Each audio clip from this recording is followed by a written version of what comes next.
Baba, eve geldim ben. Bu gece de mi yoksun her zamanki gibi? Tamam baba, görüşürüz.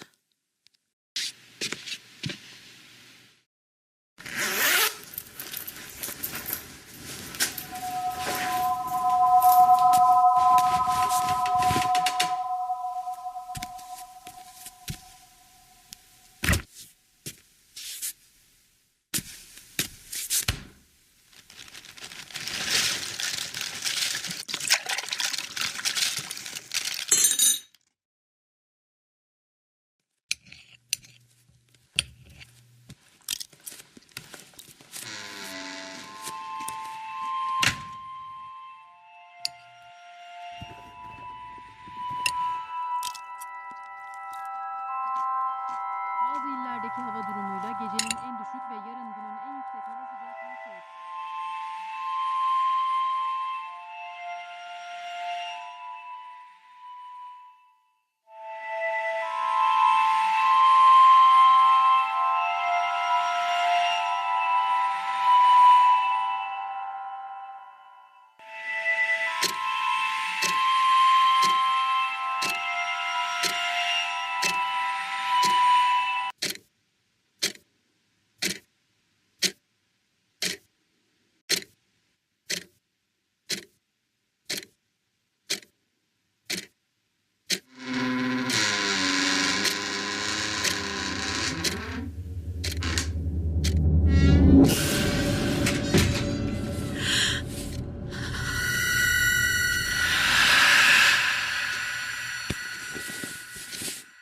Anne?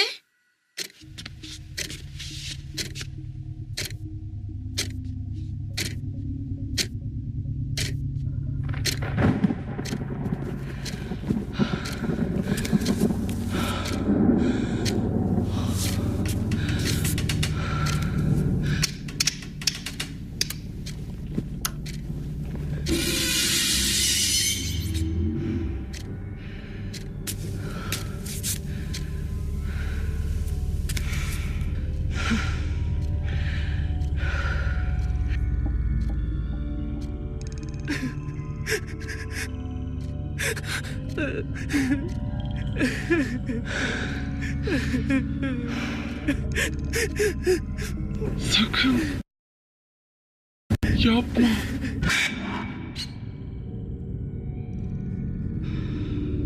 Kızım,